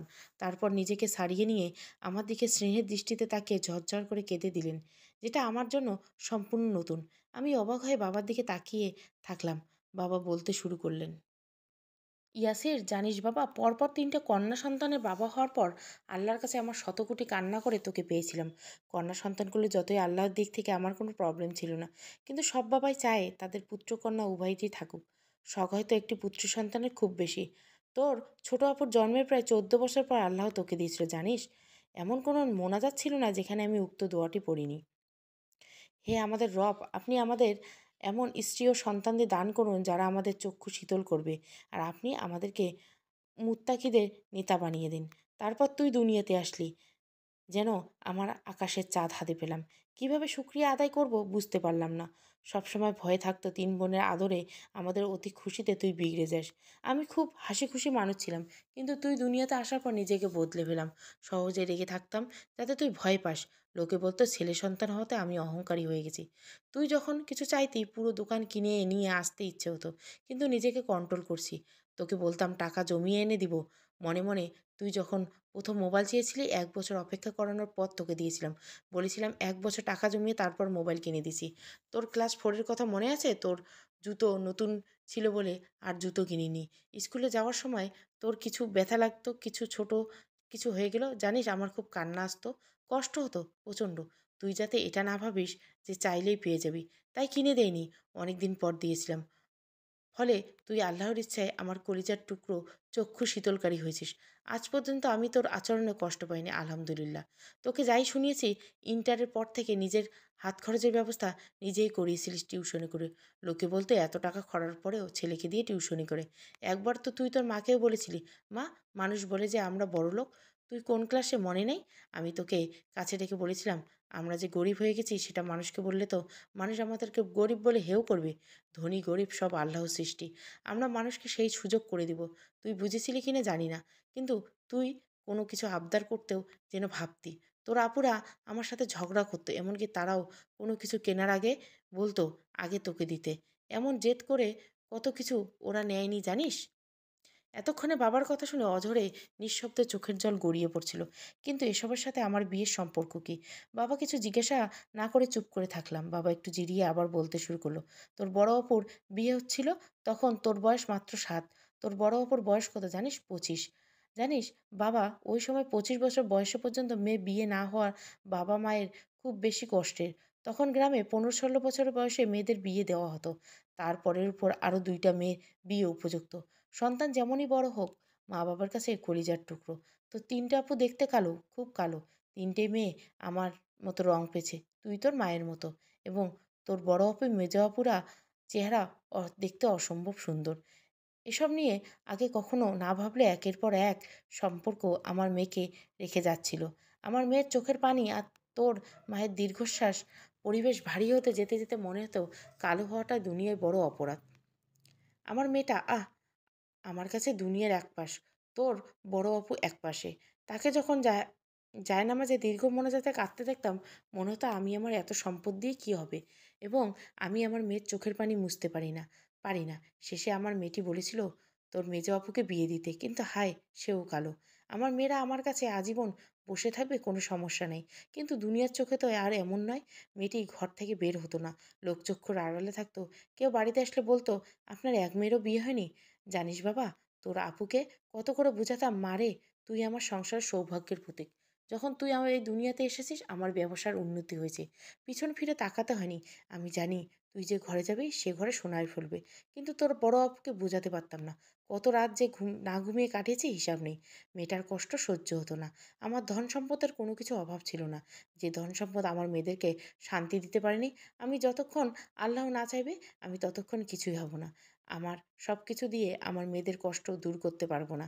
শুধু এইটুকু বলতাম, মা ধৈর্য ধরো, যতদিন আমার বাড়িতে তোমাদের রিজিক আছে ততদিন তোমাদের এই বাড়িতে থাকবে। টাকা দিয়ে বিয়ে দিতে চাইতাম, কিন্তু আমার মেয়েরা খুব আত্মসম্মানবোধ সম্পূর্ণ মেয়ে, সে টাকার বিনিময়ে বিয়ে করতে রাজি হয়নি। তোর আপু বলতো, যে আমাকে এই কালো রূপে কোনো কিছুর লোভ না করে বিয়ে করবে, তাকেই কেবল বিয়ে করব। যে টাকার বিনিময়ে বিয়ে করবে, আদৌ আমায় নিয়ে সুখী হবে? জানিস বাবা, আমি না ওকে জোর করিনি। ওর ইচ্ছেটাই সম্মান করেছি। 25 বছরে বিয়ে হলো না। তোর মেজো অপুর বিয়েতে এমন কষ্টই পেতে হয়েছিল। কিন্তু তোর মেজো অপুর জামাই ঘরে মন টিকাতে পারত না। কিছু মনে করিস না। অন্য মেয়েদের সবসময় ভালো লাগতো। সুন্দরী মেয়েদের প্রশংসায় পঞ্চমুখ থাকতো। সবসময় সুন্দরী বিয়ে করতে চাইতো। দ্বিতীয়ত আরেকটা সুন্দরী মেয়ের বিয়ে করার জন্য ওর পরিবার ওকে সাপোর্ট করেছিল। আমার মেয়েটা যখন বাবার বাড়িতে এসেও শান্তি পেত না, বিয়ে হওয়ার পরেও শান্তি পেত না, খুব কান্না আসতো। বারবার বলতো, এর চেয়ে অবিবাহিত থাকতাম, অন্তত এত অপমান সহ্য করতাম না। আল্লাহকে বলতাম, আমার মেয়েদেরকে সব কষ্ট আমাকে দিয়ে দাও। মেয়েটার চোখের পানি সহ্য হয় না। কতবার সারিয়ে আনতে চেয়েছি, কিন্তু মেয়েটি রাজি হয়নি সম্মানের ভয়ে। তোর মেজো দুলাভাই এখন যেমন ভালো দেখছিস, সে এত ভালো ছিল না। আমার মেয়েটা আল্লাহর কাছে কাঁদতো ওর সংসার সুখের জন্যে। আর তোর ছোট আপুকে বিয়ের কয়েক মাস আগে হয়েছে। খুব ভালো ছেলে ওর স্বামী। না জানি বেয়াই ওকে কত সুন্দর করে মানুষ করতে পেরেছেন আল্লাহর ইচ্ছায়। তোর ওই কালো আপুটাকে মাথায় করে রাখেছে। আমার মনে হয়েছিল আমিও আমার ছেলেকে আল্লাহর ইচ্ছায় খুব সুন্দর করে মানুষ করতে পেরেছি। আমার বিশ্বাস ছিল আমার ছেলে কখনো আমার কথা ফেলবে না।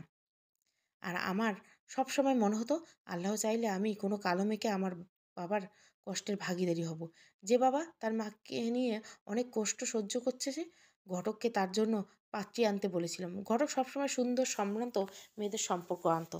আমি কঠিনভাবে বলেছিলাম, আমার ছেলের বউ হবে গরিব ঘরের কালো মেয়ে, যাকে বিয়ে দিতে কষ্ট হচ্ছে। জানিস, তোর আপুরা, বিশেষ করে মেজো আপু, খুব প্রতিবাদ করে উঠেছিল। তোর অজান্তে না জানি আবার তোর দ্বারা কোনো গুনাহ হয়ে যায়। তুই তাদের কলিজার টুকরো। তুই যদি মেজো জামাইয়ের মতো ঘরে বউ রেখে অন্যদিকে চোখ করে জেনা করে ফেলিস, বা কালো বিউটির প্রতি অন্যায় করে ফেলিস। সবাই চেয়েছিল সুন্দরী কোনো মেয়েকে তোর বউ করে আনতে, কিন্তু আমি আমার সিদ্ধান্তে অনড়। সময়ের সাথে তোর বিয়ে ঠিক হওয়ার পর সবাই বলেছিল তোকে না জানিয়ে বিয়ে ঠিক না করতে, কিন্তু আমি দৃঢ় বিশ্বাস নিয়ে বলেছিলাম, তুই কখনো আমি কষ্ট পাই এমন কাজ করবি না। তাও নিজের বিবেকের কাছে বারবার দহন হচ্ছিলাম বলে সুমাইয়ের ছবি নিয়ে এসেছিলাম। তুই দেখার পর নিষেধ করে দিতে পারিস, কিন্তু হয়তো এটাই আল্লাহর ইচ্ছে, বিয়ের আগ পর্যন্ত তুই বৌমার ছবি দেখলি না। বৌমার বাবা আমার কোনো বন্ধু নয়, জাস্ট পরিচিত। কিন্তু এখন বন্ধুর চেয়েও বেশি। ওনাকে সব খুলে বলেছিলাম আপাতত মেয়ের বিয়ের কথা কাউকে না জানাতে। আমি বলার পর যেন জানায়। জানিস বাবা, সুমাইয়ার আরও একটি অবিবাহিত বোন। সে সুন্দরী, কিন্তু পরিবার এত স্পষ্টবাদী ও খোদাভীরু, তারা বলেছিল চাইলে ছোট মেয়েকে নিতে পারেন। কিন্তু আমার সুমাইয়াকে আপনার শহরে পড়ুয়া ছেলের সাথে বিয়ে দিয়ে কষ্টে ফেলবেন না।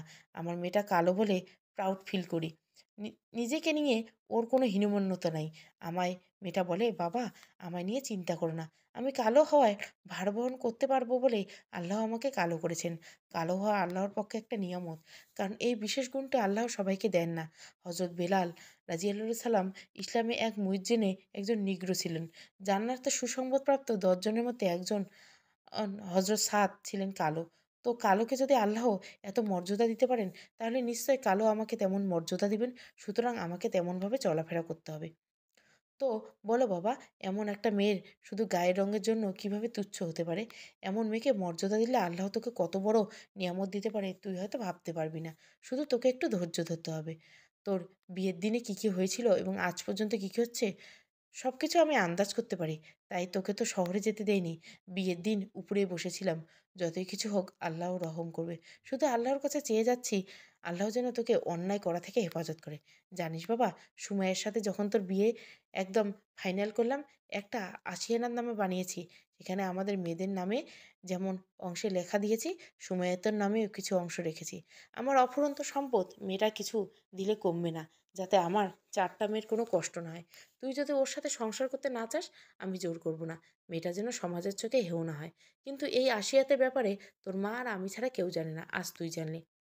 বাবা তুই পারবি না তোর বাবার মান রক্ষা করতে? বলে বাবা নিজ হাত আমার হাতের কিছু চাওয়ার মতো করে আমার সামনে রাখলো। আপুদের কষ্টের কথা শুনে এতক্ষণ অঝরে কেঁদে যাচ্ছিলাম, যেন সব আমার চোখের সামনেই যাচ্ছে। বাবার আবদার, মাথার প্রশ্নের উপর নিজেকে আর ধরে রাখতে পারেননি। বাবাকে জড়িয়ে ধরে অঝরে কান্নায় ভেঙে পড়লাম, কিন্তু তাও নিজেকে মানাতে পারিনি। সুমাইকে নিয়ে সংসার করব। সেখানে বাবার হাত থেকে নিজেকে ছাড়িয়ে নিয়ে কিছুটা শান্ত ও অস্থিরতা কাটানোর জন্য এলাকায় একটা মেলা হচ্ছিল। মেলায় গেলাম, সেখানে এক অদ্ভুত দৃশ্য দেখে আমার মনটা নড়ে গেল। আমি কত অধম! না, অনেক হয়েছে, অনেক কষ্ট সহ্য করছি, এখন শুধু শান্তি আর সুখের সময় শুরু করব। এখন আর নয়, বলে বাড়ির উদ্দেশ্যে রওনা দিলাম। মেলায় বসে বসে বাদাম চিবোচ্ছিলাম, দেখলাম এক দম্পতি, এক বাচ্চা আছে। মেয়ে বাচ্চা আধুনিক বেপরদা পোশাক পরিহিত। আমার দৃষ্টি অপর দিকে হলে মনে পড়ে যাচ্ছে বাবার কথাগুলো। হঠাৎ লক্ষ্য করলাম বউটি স্বামীটি তার বউয়ের কোলে মেয়ে বাচ্চাটি সহ ভিড়ের মধ্যে 2 হাত দিয়ে আগলে ধরে রেখেছে। এটা দেখে আমার সম্মিলিত ফিরে পেলাম। মনোযোগ দিয়ে লক্ষ্য করলাম বউটি কালো আর স্বামীটি বলা যায় সুন্দর। এই আধুনিক ছেলেটি তার বেপর্দা কালো বউকে কত সুন্দর করে ভিড়ের মধ্যে আগলে রেখেছে। আর আমি আল্লাহর রসুল সাল্লাল্লাহু সাল্লাম কে এত ভালোভাবে চেনার পরেও এত ধার্মিক একটা মেয়েকে কিভাবে এত কষ্ট দিতে পারি? কিভাবে ওকে কষ্ট দিয়ে আল্লাহর কাছে ঘৃণিত হতে পারি? 5 ওয়াক্ত নামাজ পড়ে আমার চেয়ে ওই স্বামীটি উত্তম, যে তার বউকে সম্মান করে আগলে রাখে। সুমাইয়ের কোলে আমার বাচ্চা, মুহূর্তে কল্পনা করতে মনটা খুশিতে ভরে হয়ে গেল। মনে পড়ে গেল বহুদিন আগে ফেসবুকে ভাইরাল হয়ে অ্যাসিডদগ্ধ নারীটির কাহিনী, যাকে অ্যাসিডদগ্ধ হওয়ার পরেও দেখতে ভয়ঙ্কর মহিলাকে সুন্দর সুপুরুষ প্রেমিক বিয়ে করেছেন। তবে শুধু কালো হওয়ার কারণে আমার বাবার পছন্দ করা মেয়ে সুমাইয়াকে আমি স্ত্রীর মর্যাদা দিতে পারবো না কেন? সে তো আমার স্ত্রী। ভিডিও দেখার মতো চোখের সামনেই ভেসে উঠল আমার 2 কাজিনের ঘটনা। একজনের বিয়ে হয়েছে সম্ভ্রান্ত পরিবারের সুন্দর সুপুরুষের সাথে, যার কাছে সব কিছু আসে, সুন্দর স্বামী, টাকা পয়সা, মান সম্মান, কিন্তু শান্তি এই ডাইনোসরের মতো সংসার বিলুপ্তপ্রায়। স্বামী পরকীয়ায় আসক্ত আর তার নিত্য নতুন মেয়ে চাই। আল্লাহ হেফাজত করুন। আর অপরজনের বিয়ে হচ্ছে দেখতে খুব অসুন্দর বেটে কনের তুলনায় বরের বয়স অনেক বেশি। ধার্মিক সৎ জীবনযাপন করেছে। বিয়ের বহু খরচের পরেও স্বামী স্ত্রী একসাথে খাবার খায়, একসাথে সময় কাটায়। স্বামী স্ত্রীর জন্য সাজুগুজু করে, একজনের কোলে অপরজন রেখে ফেসবুকে গল্প পড়ে শোনায়। রমজানে রাজ্য কথিত যত ব্যবস্থা থাকুক, স্ত্রী সাথে ইফতারি করার জন্য যেভাবেই হোক ইফতারের আগে বাসায় উপস্থিত। আজ যেন জান্নাতের সুখ। লোকে দেখলে বলবে কি আজব, এই মেয়েটি কিভাবে এমন ছেলেটিকে বিয়ের জন্য পছন্দ করেছিল আর সংসারে আল্লাহর অপরিসীম সুখে ভরিয়ে দিল। কয়েক সেকেন্ড কথা বলতে পারিনি, আমি যেন দুনিয়ার মোহে অন্ধ হয়ে গেলাম। ইচ্ছে হচ্ছিল উড়ে পাশায় পৌঁছে আমার সুমুর কাছে। হ্যাঁ, সুমুর কাছে। আজ আমার অপেক্ষার বাদ সুমু ক্ষমা আর ভালোবাসার জোয়ারে বাসবে। কিন্তু সুমু আমায় ক্ষমা করবে তো? আমি যে ওকে প্রচণ্ড অমর্যাদা, প্রতিনিয়ত আত্মসম্মানে আঘাত করছে। না, যাই হোক, ক্ষমা না করলে নাই, আমি সুমুকে ভালোবাসায় ভরিয়ে দেবো। সুমু সুমু ডাকতে ডাকতে বাড়িতে ঢুকে গেলাম। রুমে দেখে সুমু নেই। কিচেনে মায়ের কাছে গিয়ে জিজ্ঞাসা করলাম। মায়ের চেহারা মলিন, হাতে ধরিয়ে বিশাল একখানা চিঠি। অবাক হয়ে দেখলাম চিঠি। বাবার চেহারায় স্পষ্ট হাসি, কিন্তু মায়ের চেহারা মলিন। মনে হচ্ছিল পরিবেশটা কেমন নিশ্চুপ। বাবাকে বলতেছিলাম, চিন্তা করো না, আমাদের ভাবনার দিন শেষ। এখন যাই হবে আল্লাহর সন্তুষ্টিতে হবে। তখন চিন্তা করতে পারছিলাম না কেন বাড়ির পরিবেশ এত ভারী। চিঠি নিয়ে দৌড়ে রুমে গিয়ে আগে বিছানার মাঝখানে বালিশের দেওয়ালে সরিয়ে বসে চিঠি খোলাতে চিঠি লেখার স্টাইল দেখে আরেক দফা অবাক হলাম। এত সুন্দর লেখা! এত সুন্দর লেখা! যতখানি খুশি হয়েছি, চিঠির পঠিতে শব্দ কয়েক গুণের গতিতে আমার বুকে তীর নিক্ষেপ করে যাচ্ছে। ইয়াসির, আসসালামু আলাইকুম। আশা নয়, বিশ্বাস রাখি আল্লাহ আপনাকে ভালো রেখেছেন। আমি যে নেই এই কদিন আপনাকে খুব জ্বালিয়েছি, কী করব বলুন? খুব জিদ্দি যে আপনাকে প্রচণ্ড ভালোবেসে ফেলছি। ভাবলেন টাকা পয়সার জন্য আপনার সাথে ঢং করেছি? না, সত্যি না। আপনি জানেন আপনার চেহারায় এক ধরনের পবিত্রতা আছে, আছে মুগ্ধতা যে কাউকে ঘায়েল করার ক্ষমতা রাখে, যা আপনাকে ভালোবাসতে বাধ্য করে না চাইতেও আপনার প্রেমে পড়েছে। ভাববেন না নিজের দম বাড়াতে চাইতে আসিনি আপনাকে ভালোবাসতে। কারণ আপনি তো আমাকে ভালোবাসতে কখনো পারবেন না। আপনাকে ভালোবাসে ফেলা মানে নিজেকে নতুন করে কষ্টে ফেলা। জানেন ইয়াসির, কঠোর সাধনা করে নিজেকে ঘুচিয়েছি, নিজেকে এই পর্যন্ত আসতে অনেক কিছু নির্বিঘ্নে সহ্য করতে হয়েছে। ছোটবেলা থেকে বাবা-মা আমাকে অনেক আদর করে বড় করেছেন। নিজেকে নিয়ে চিন্তিত হইনি। বাবা বয়স হওয়ার পর বিয়ে করেছিলেন। বুড়ো বয়সে ২ কন্যা সন্তান, বাবার ২ চোখের মণি। বাবার কাছে কালো মেয়ে ছিলাম না। ছিলাম কলিজার টুকরো। বাবা কখনো কালো বলে নিজেকে ছোট ভাবেনি। কিন্তু এসএসসি পরীক্ষার পরে আমার সব বান্ধবী সহপাঠীদের বিয়ে হয়ে যাচ্ছিল। তাও নিজেকে ভাবিনি। কিন্তু যখন দেখলাম লোকে আমাকে নিয়ে হাসাহাসি করতে লাগলো, তখন ধীরে, ধীরে আমার আক্কেল ঠিকানায় আসতো। সবাই বলতো আমার জন্য নাকি আমার বোনের বিয়ে হচ্ছে না। নানি দাদি টাইপের কেউ, কেউ তো আমার সামনে সমবেদনা দেখানোর সুরে বলতো, "আহারে! কালো বলে মেয়েটির বিয়ে কেউ বিয়ে করছে না। কে করবে এই মেয়েকে বিয়ে?" গ্রামে আমাদের এদিকে ক্লাস 9 এ ওঠার মেয়েদের বিয়ে দেওয়ার জন্য তাড়াহুড়ো শুরু হয়ে যায়, জানেন? আমার সমবয়সী কোনো মেয়ে অবিবাহিত ছিল না। কিন্তু আমি জানেন এতটুকু পড়ালেখা করেছি, খুব একটা আগ্রহ করে করিনি। বিয়ে হচ্ছিল না বলে কেমনে, কেমনে অনার্স কমপ্লিট করে ফেললাম। অনেকটা মোটা অঙ্ক যৌতুকের বিনিময়ে বিয়ে করতে রাজি হলেও আমাকে দেখার পর টাকার বিনিময়ে রাজি বিয়ে করতে রাজি হতো না। ফলে রিজেকশন। মানুষ তো কালো, কিন্তু আমি তো এতই বিশ্রী যে আমার চেহারায় মায়া বলতে কিছু নেই। আমার দিকে দেখলে মায়াও হেসে তিরস্কার করবে। বেটে মোটা হওয়াতে বয়সের চেয়ে বয়স্ক লাগে। কি বাজে ব্যাপার, তাই না? আমার বোন মাঝে মধ্যে বলতো, "আপু, তুমি একটু রূপচর্চাও করতে পারো না?" মাঝে, মাঝে আমাকে জোর করার জন্য ফেস প্যাক লাগিয়ে দিত। কিন্তু ময়লা ধুইলে কি এর ময়লা যায়? যায় না। আমার এক বিন্দু যায়নি। জানেন তো খুব কষ্ট হতো। দিনের পর দিন কেঁদে চোখ ভাসাতাম। বালিশ আর খোদাই জানতো। আর জানতো আমার মা। ইন্টার পরীক্ষার পর বোনের এসএসসি পরীক্ষা, বোনের জন্য কয়েকটি ঘরে বিয়ে আসতো। আর আমি হায়! কি কেউ ফিরে তাকালেও করুণা করে চলে যেত। কিন্তু আমি যে করুণা সহ্য করতে পারি না। একদিন মা খুব কেঁদে বলেছিল, "মা, জন্মের সময় থেকে তো আমি কালো। জন্মের পরপর কেন আমায় মেরে ফেললেন না? অন্তত তোমাদের এই দুশ্চিন্তায় ফেলতাম না। অন্তত তাসনি সুন্দর করে সংসার করতে পারত। অন্তত বাবার চোখের ঘুম হারাম হতো না। অন্তত বাবা এই বুড়ো বয়সে ২ কন্যা সন্তানকে নিয়ে চোখে ঘুম হারাম করতো না। বাবার বুড়ো বয়সে বোঝা হতো না।" মা আমাকে জড়িয়ে ধরে অনেকক্ষণ কেঁদেছিল। জানি না রে, মা মেয়ের কান্না দেখে হয়তো আল্লাহ হেসেছিল। আর সেদিন শীঘ্রই দুঃখের পরে সুখ আসবে। কেননা পবিত্র আল্লাহ কোরআনে বলেছেন, আল্লাহ কষ্টের পর সুখ দিবেন। অতঃপর নিশ্চয়ই কষ্টের সাথে সুখ আছে। নিশ্চয়ই কষ্টের সাথে সুখও রয়েছে। আমি কাউকে তার সাধ্যের অতিরিক্ত কিছু দেই না। হুম, আমি সহ্য করার পারোই বলে অসুন্দর অবয়ব নিয়ে নিজেকে হ্যান্ডেল করতে পারবে বলে আল্লাহ আমাকে এমন সৃষ্টি করেছেন। আল্লাহ উত্তম পরিকল্পনাকারী। অবশ্যই আমার জন্য উত্তম কিছু ব্যবস্থা আছে, হয়তো দুনিয়াতে নয়তো আখিরাতে। আছে তো অবশ্যই। আল্লাহ সবচেয়ে দ্রুত পরিকল্পনা তৈরি করতে পারেন। আর তুমি সবর করো। তোমার সবর তো শুধু আল্লাহ তৌফিকে। আর আমার অবশ্যই তোমরা পরীক্ষা করবে যতক্ষণ না আমার অবগত তোমাদের মধ্যে কারা সংগ্রামকারী, কারা সর্বকারী আর কারা তোমাদের কথা কাজ পরীক্ষা করে নিবে। এই দুনিয়াতে যার যত সমস্যা রয়েছে এই সকল সমস্যার সমাধান হবে না। তাই দুনিয়াদারি সমস্ত দুশ্চিন্তা বাদ দিয়ে আখেরাতের সুখ সমৃদ্ধির কথার প্রতি মনোযোগ করাটাই উত্তম বলে মনে করেন আল্লাহ বলেন। তোমাদের আমি কি তোমাদেরকে এসবের চাইতে উত্তম বিষয়ের সন্ধান দেব? যারা পরেজগার আল্লাহর নিকট তাদের জন্য রয়েছে জান্নাত। তার তলদেশে ঝর্ণাধারায় প্রবাহিত, তারা সেখানে থাকবে অনন্তকাল। আর রয়েছে পরিচ্ছন্ন সঙ্গী সঙ্গিনী এবং আল্লাহর সন্তুষ্টি। আর আল্লাহ তার বান্দাদের প্রতি সুদৃষ্টি রাখেন। বলেন না ইয়াসির, ধৈর্য না ধরে কই যায়?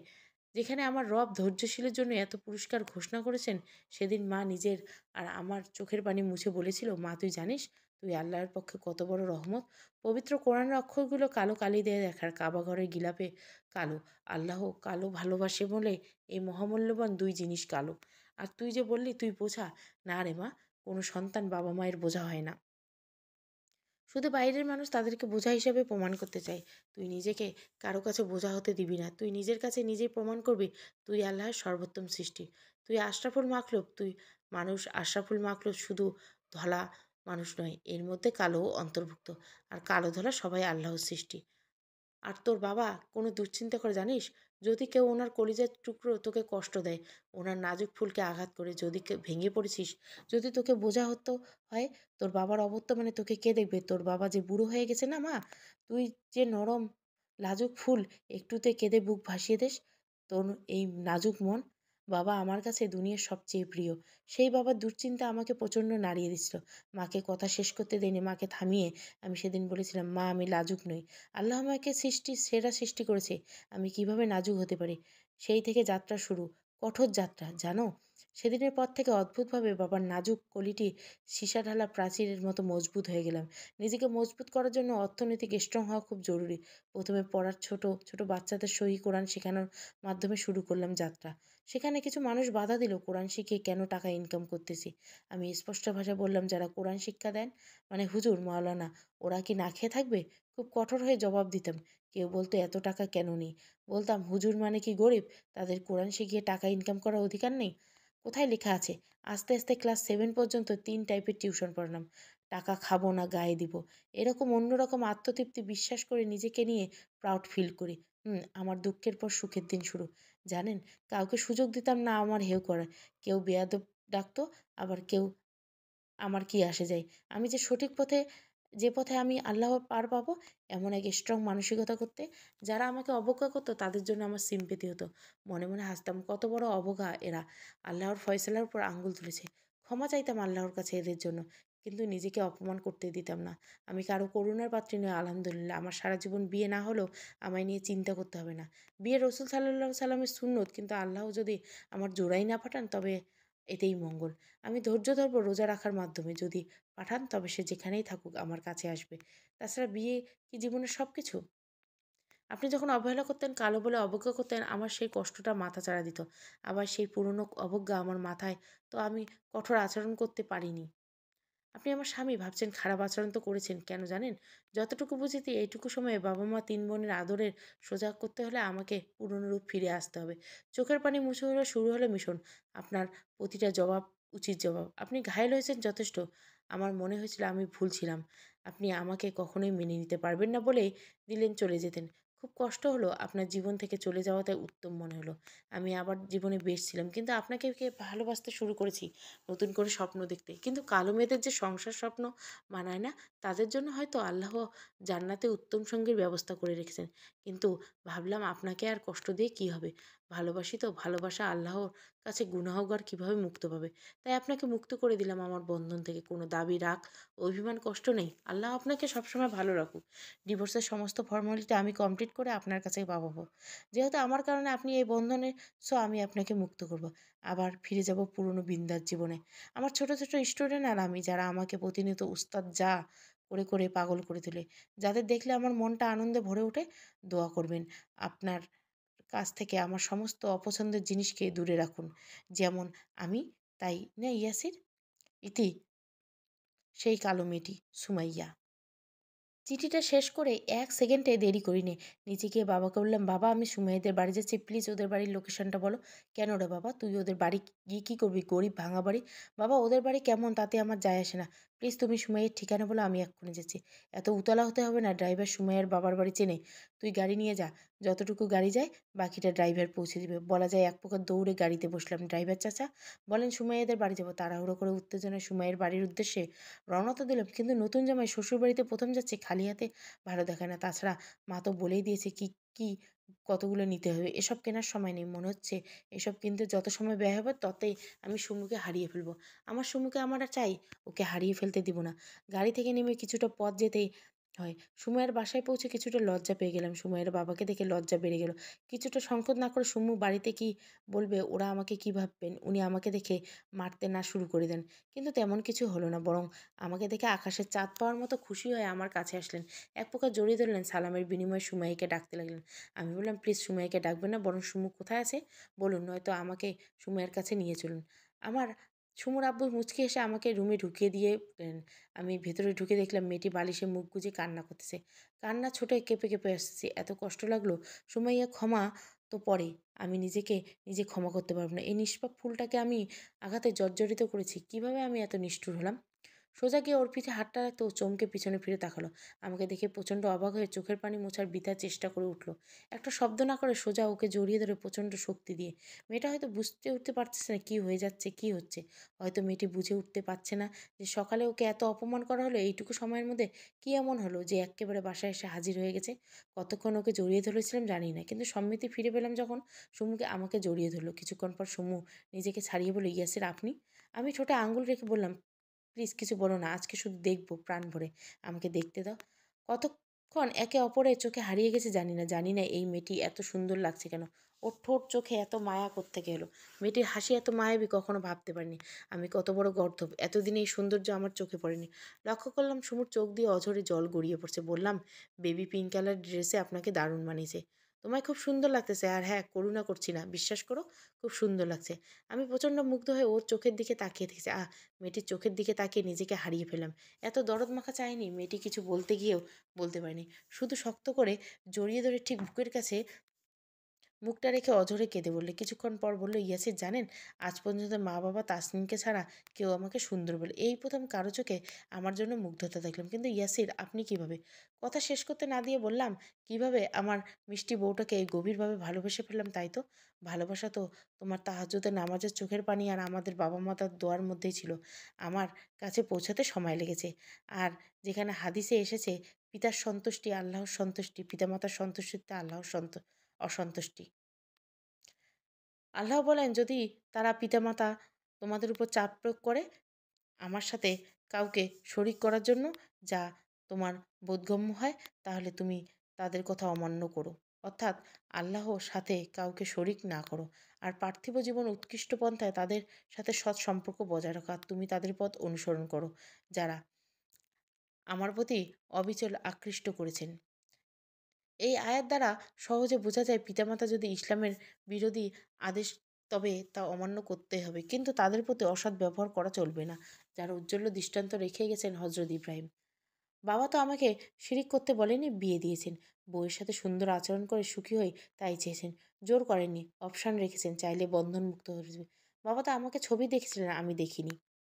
সেখানে আমি বাবাকে অসন্তুষ্ট রেখে তোমার সাথে সম্পর্ক ছিন্ন করে অন্য কোনো সুন্দরী মেয়ে বিয়ে করলে সুখী হতে পারবো, তার কোনো নিশ্চয়তা নেই। এই বিয়েটা বাবাই দিয়েছেন, মানে এই বিয়েতে বাবা মেয়ের ভরপুর দোয়া থাকবে। আর দোয়া কবুল হওয়ার সবচেয়ে সহজ মাধ্যম যে বাবা মা। যদি বিয়ে হওয়ার আগে তোমাকে দেখে নিষেধ করতাম তাহলে কোনো সমস্যা হতো না, কিন্তু বিয়ে তো হয়ে গেছে, আর বাবার ইচ্ছায় আমি কিভাবে তাকে অসন্তুষ্ট করে বিয়েটা ভেঙে দিতে পারি। সবচেয়ে জরুরি, আমি আমার সুমিকে ভালোবেসে ফেলছি, এর চেয়ে বেশি আর কিছু লাগবে না। আমার মুখ থেকে সুমু ডাক শুনে সে চমকে উঠে আমার দিকে তাকালো, বলল, এত অবাক হওয়ার নেই, তুমি শুধু আমায় সুমু বুঝলে, অন্য কারণ নয়।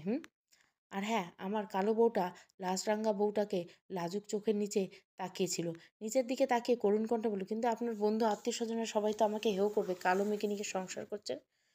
কী হবে আত্মীয় স্বজন বন্ধু বান্ধবের কাছে নিজেকে দামি করে, যদি সংসারে শান্তি না পায়? আর কালো সুন্দর বন্ধু সব কিছু পরিক্রমা হারিয়ে যায়, কিন্তু থেকে যাবে আমাদের সংসারের সুখ, শান্তি, একে অপরের প্রতি বোঝাপড়া। সংসার জীবনে প্রথম দিকে কালো বেটে ধনিক গরিব জীবনসঙ্গী নিয়ে কেউ কিছু বললে, এটা সময় গিয়ে এসবের কোনো মূল্য নেই। শুধু মূল্য একে অপরকে নিয়ে কতটুকু সুখে আছি, কতটুকু একে অপরে ফিল করি। কিন্তু সুমু, তুমি আমায় ক্ষমা করতে পারবে তো? আমি যে তোমাকে প্রচণ্ড, কথা শেষ করতে না দিয়ে সুমু বলল, কি যে বলে নিয়ে আসে, শিরিক ব্যতীত যত বড়াই গোনা হোক না কেন আল্লাহর কাছে ক্ষমা পাওয়া যায়, যেখানে আপনি তো কোনো অপরাধ করেননি। বলুন যে, আমার বান্দাগণ যারা নিজের উপর জুলুম করেছেন, তারা আল্লাহর রহমত থেকে নিরাশ হয়েও না। নিশ্চয় আল্লাহ সমস্ত গুনাহ মাফ করবেন। তিনি ক্ষমাশীল, পরম দয়ালু। আল্লাহর কাছে ক্ষমা প্রার্থনা করুন, নিশ্চয় ক্ষমাশীল, দয়ালু। যে গুনাহ কিংবা নিজের অনিষ্ট, অতঃপর আল্লাহর কাছে ক্ষমা প্রার্থনা করেন, যে আল্লাহকে ক্ষমাশীল, করুণা পায়। আর যদি অপরাধ করেও থাকেন, তবে আল্লাহর কাছে কায়মন বনবাক্যে ক্ষমা চাইলে তিনি অবশ্যই ক্ষমা করবেন। কিন্তু আমি যে জানি, যাকে কষ্ট দেওয়ার হয় সে ক্ষমা না করলে আল্লাহ ক্ষমা করে না। সেটাও ঠিক, কিন্তু আমি তো কোনো কষ্ট পাইনি। যদি কোনো কষ্ট পেয়ে থাকি, সুমি বলে ডাকা ভালোবাসা সব ভুলিয়ে দিয়েছে। সুমি, তুমি এত সুন্দর কেন বলে জড়িয়ে ধরলাম। মেয়েটাকে যতবার বলি তুমি সুন্দর, ততবার বুকে মুখ লুকিয়ে প্রচণ্ড কান্না করে, কিন্তু এই কান্না কষ্টের নয়, খুশির। নিজেকে ভালোবাসা আপন করে খুশি। সেদিন বলল, ইয়াসির প্লিজ কথায় কথায় আমাকে সুন্দর বলবে না। অভ্যস্ত নই, লজ্জা পাই, মনে হয় করুণা। ঠোঁটে আঙুল দিয়ে বললাম, কক্ষনো এমনটি বলবে না। করুণা করছি না, ভালোবাসি, প্রচণ্ড ভালোবাসি। ভালোবাসা কখনো করুণা করা যায় না। আমায় আরেকটা কালো সুমু লাগবে। তুমি খুব শিগগিরই আমার ছোট্ট সুমুকে কিন্তু তোমার মতো করে বড় করবে ইনশাআল্লাহ। প্রচণ্ড আত্মবিশ্বাসী। মেয়ে বেশ লজ্জা পেয়ে গেল। আজই প্রথম বুঝতে পারলাম লজ্জা পেলে মেয়েদের এত মায়াবী লাগে। এই তো কালো বউটাকে নিয়ে সংসার করছি। কখনো মনেই হয়নি আমার বউটা অসুন্দর। এতটা সুখ দিয়ে মেয়েটি আমায় ভরিয়ে দিয়েছে, কালো আর ধলায় কি যায়? যদি আমি সুখী হতে না পারি, লোকে কি বলবে? তাতে কি আমার ঘরটাই অন্ধকার হয়? সমাপ্ত। ভালো লাগলে অবশ্যই লাইক, শেয়ার এবং সাবস্ক্রাইব করবেন। Thank you for watching.